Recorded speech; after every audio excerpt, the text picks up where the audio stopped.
I'll start this off where I'm kind of old school.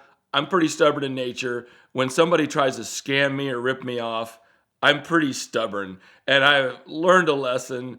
Maybe it's best to let somebody else deal with it, and I'll explain a little bit. We move cars around. We put these cars on racks with a forklift. And these cars are 3 high. So that top car is pretty high. And you've got to really, we got a big all-terrain forklift, it's designed to, move the cars, and we put them up there. But you got to use common sense. You got to look at your car, and you got to look at where your center of gravity is.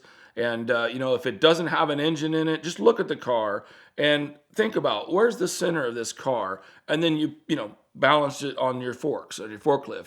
If it's a front wheel drive with the engine and transmission still in it, it's going to have a very heavy front end. And so you're going to cheat over and you're going to grab it there. It's really pretty much common sense. But common sense is always not that common.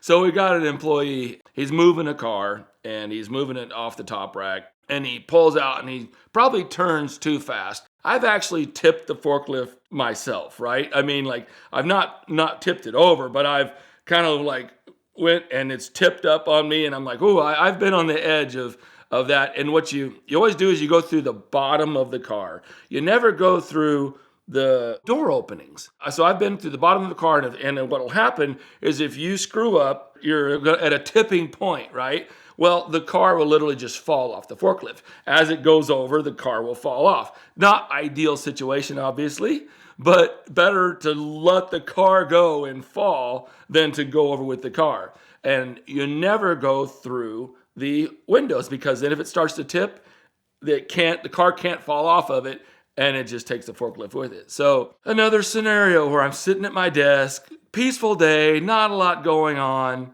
and I get an employee burst through the door and screaming and yelling, Bob, come outside.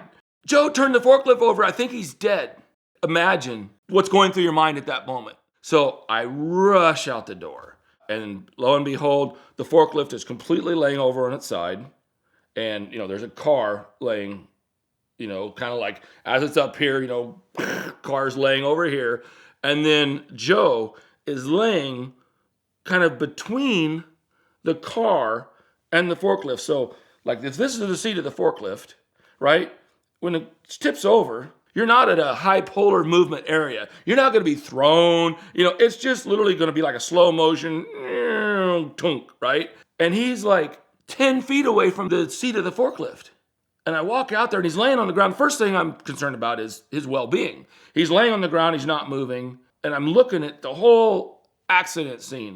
And there's nothing on him. He's nowhere around anything, which is good, because I don't know, like they say I think he's dead. I'm thinking like the forklift's laying on top of him.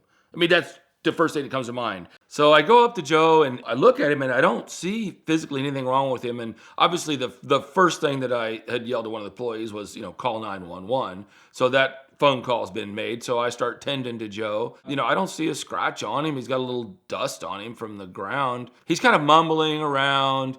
And he's laying down there, and kind of like somebody that was you woke him up from a sleep or something. The EMS comes out there and they start tending to him. I stayed with them for a while, but then I went back inside. The phone's ringing and stuff like that. And I'm like, well, I don't really want to get in their way. And so they come in and they bring him in, and he walks in, and he's kind of limping along. So they kind of leave, and they're like, well, we don't really see any problems with him. Okay, well, this is good news. He goes home. He's like, okay, I'm okay. I'll drive home or whatever, and I'm going to go home and rest or whatever. And I'm like, yeah, I mean, you do what you got to do or whatever, and take care of yourself and keep me posted. Let me know what's going on. Then I get a call the next day that my back hurts. Okay, I'm feeling empathetic and still, giving him the benefit of the doubt. I'm not really thinking scam necessarily. And okay, well, you go get yourself checked out. And then so he goes, and then he comes back, and he goes to these doctors, and he's trying to get some kind of bad bill of health. He goes from that doctor, and they don't give him anything, and keep checking on his well-being. And he's like, well, I'm still hurting. I'm going to go see another doctor. Okay, go see another doctor. I guess if you're hurting and they're not figuring out what's wrong with you, they can't see anything wrong with you, you take care of yourself. And then another couple days go on and he's not showing up. Then he comes back to work and he finally gets somebody to write him a restriction. I'm like, okay. So he's playing the, I got all these restrictions and stuff. And then he gets an attorney.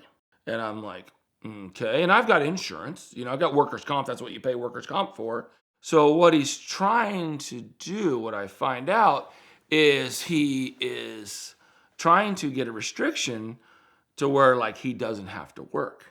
At this point, I'm starting to suspect something's off. And our insurance company, the workman's comp, they send in an investigator.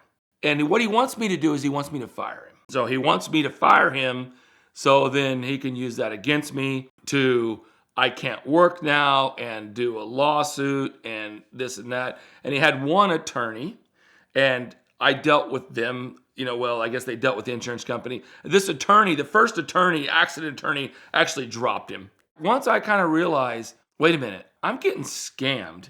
When I start realizing that this is not what it appears to be, then I'm like, I'm not going to let you get over on me. So he has a work restriction and he just keeps getting it lowered and lowered. I give him jobs to do. And then he says, I'm in pain. I can't do it. And he goes to his doctor.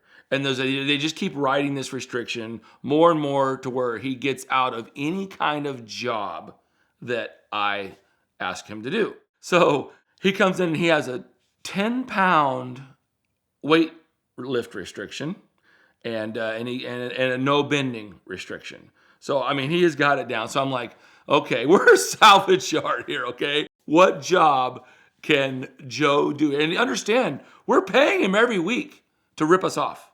This is coming out of my pocket. I'm not going to fire him because then it goes over into his court and his advantage to come after the insurance company. And this went on for months. It was so bad that my wife didn't even want to come into work anymore because just watching this actor shuffle through the yard. If you could see it, it looked like, Igor from Frankenstein, just dragging one foot and just shuffling and just absolutely pathetic looking. You would feel bad if you knew he actually was in pain. But the fact that he's putting this on, it was infuriating. I'm trying to keep him employed. He's trying to get fired. So he shuffles around. And so I'm like, what's a job that I can give Joe? And so literally we got a salvage yard. We have yard dogs.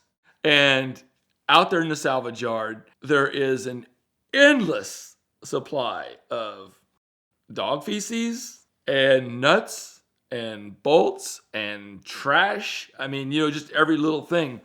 So it's wintertime now. It's gotten fall and it's getting cold out.